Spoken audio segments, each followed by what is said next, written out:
Hello and welcome to the 21st broadcast of the Nerdflix podcast. We are back and bringing you a movie that is perfect for summer and the 4th of July weekends. Today's topic is The Sandlot. So let's get started. Hey, it's time for Nerdflix!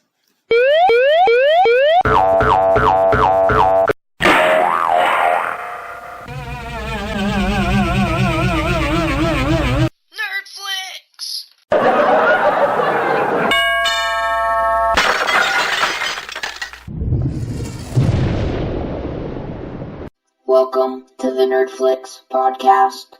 The Sandlot is a very good movie, one of my personal favorites, and a lot of other people will agree with me. It is popular, it is enjoyable. It's one of those movies you can watch over and over with it still being funny and very entertaining. The movie is about a group of kids who play baseball, of course in a sandlot, and this new kid, he wants to join in, but he's not very good at baseball. And they get into all kinds of shenanigans, but eventually a baseball signed by Babe Ruth goes over a fence into a yard with a very nasty dog. And basically they have to get the ball back without getting killed by the dog. And then in the end, they befriend the dog, and it's a big happy ending. The end. Just random thing I thought I'd throw in here. It's not really a fact, it's just more of a comment. This movie takes place in 1962. Originally, this movie was going to be called The Boys of Summer, which would have made a lot of sense. It does involve a lot of boys, and it does take place over the course of a summer. But unfortunately, there was already a popular book entitled The Boys of Summer, which was also about boys and summer and baseball. So they couldn't use that, so instead they changed it to The Sandlot. This film is mostly inspired by something that happened to the director's brother. When he was a kid, he wanted to play baseball with the older kids, but they wouldn't let him. So, basically to prove himself to them, when they hit a baseball over a fence, he jumped a brick wall to get the baseball, but found a really mean dog that bit him. So, the movie is partially inspired by that story. This movie shot in a course of 42 days. Only 42 days. One iconic thing from the film is the treehouse in which they all hang out in, which is located on the top of a big tree. But that proved a problem because it would have cost a lot to make a tree like that, and it would have cost a lot to buy a tree like that. But there was this tree, a 100-year-old oak tree, that was being removed at a house because its roots were interfering with the foundation of the home. And so they worked out a deal if the people were moving the tree, and they ended up just giving them the tree, and they hauled it back to where they were filming, and they put some concrete on it and put it in the ground. So they just got a 100-year-old oak tree just because someone was digging it up. Of course, this movie takes place over the course of a summer, and at some points in the film, they do address the heat. There's just one point where they refuse to play baseball because they're just sitting around under a pavilion drinking water because it is so hot out. But when they were filming, it was also very hot out. It got to a point of 110 degrees while they were filming. It got so hot that the actor who played Scotty Smalls fainted and landed on top of a cameraman. It was really hot. But ironically, on the day they were shooting the pool scene, it was very cool and there were a lot of clouds. And the pool water was a low 56 degrees. It was freezing. You could even see, if you look closely in the film, you can see the kids all shivering. It was freezing. This movie was released in the 90s, and all the main characters who were kids were played by kids 12 to 13. So you could see why they were excited when James Earl Jones was casted for the film. He played the owner of the dog and the junkyard owner, but of course he also provided the voice of Darth Vader. So you can see why these kids were very excited when he was on the set with them and acting in the movie. To provide the dog known as the Beast, also known as Hercules, they had a huge dog puppet that required 2 people to operate it. Not only did they have a puppet, they also had 2 different dogs that they used to provide Hercules. And now it is time for another segment of product review. There isn't that much out there for The Sandlot. There is is a decent amount, but not as much as other films, other franchises.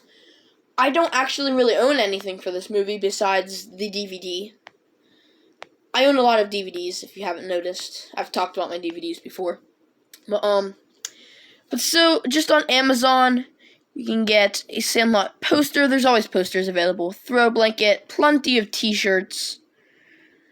Of course, plenty of t-shirts that have the famous quote, "You're killing me, Smalls," across them. I'd like to get a t-shirt like that, but I do not own one. There are a series of pops created for these, but they are worth a little bit more than the average Funko. There was 7 of them released, one of them being a 2-pack. Well, so then there was 6 released, but if you count the number of figures, that makes 7 because of the 2-pack. But anyways, ranging from about $16 to $50. The 2-pack being worth $16, the Beast Pop being $50, Scotty Smalls being about $46, Ham being $18, Squints being $24, and Benny Franklin Rodriguez being $24. So there are some pops, but if you want them, you do have to spend a little bit more than the usual Funko. And that's basically what's out there for the Sandlot. Another fun fact about the dog playing the Beast, at one point they needed one of the dogs to lick Smalls as like a sign of like, hey, I'm your friend now, the end of the movie, yay. But so they needed the dog to lick Scotty Smalls. So basically, the scene only shows one side of his face. So on the other side of the face, they smeared what the actor says is baby food all over his face. And then, of course, the dog licks it, and it looks like the dog is licking him. And that's how they shot that scene. I mentioned earlier about the 100-year-old oak tree that they used for the treehouse, but they actually removed all of its natural leaves and replaced them with fake leaves so that they could keep them green the entire time they were filming. So it's a real tree with fake leaves. The reviews for this film were split 2 ways. Some people really liking the film and some people not liking the film. So it was really split right down the middle with this movie. Some people really liking it and some people disliking it. This movie, like I said, is a really classic film, and it made $76 million in VHS and DVD sales alone.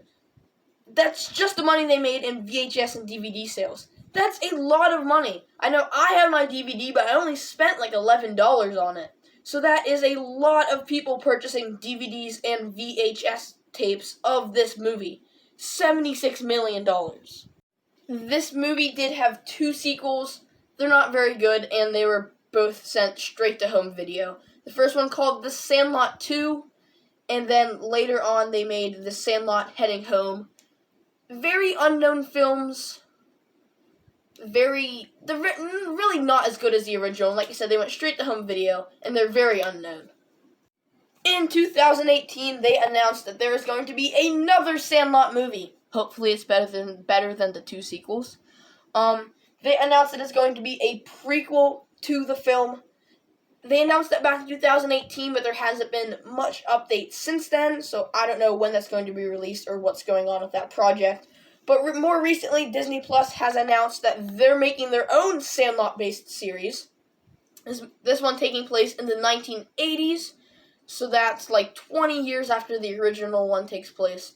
And this one's going to follow all the characters as adults and their children. So these could be pretty interesting, and they have the potential to be some really good spin-offs, so I'm very excited for these.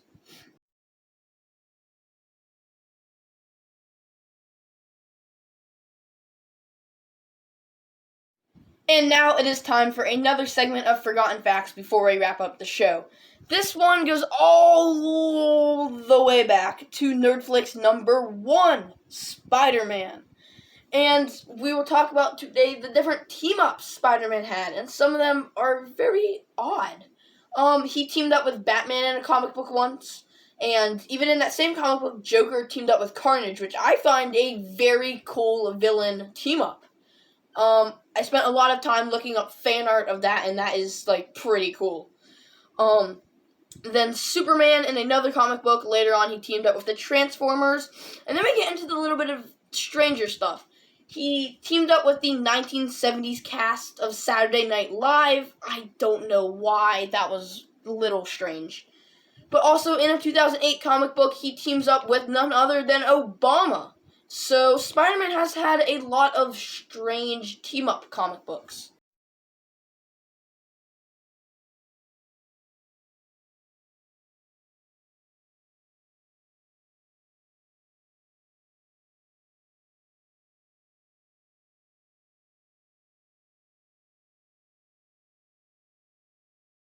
Okay, that is it for this episode of the Nerdflix podcast. Thank you guys so much for listening, and happy 4th of July. Be sure to listen next week when we cover one of my personal favorites, Space Jam. We are covering that to celebrate the new movie coming out July 16th, Space Jam: A New Legacy, that's coming out July 16th to theaters and on HBO Max. And no, this is not a paid promotion. So anyways, be sure to join us next time, and until then, I will see you next time on Nerdflix.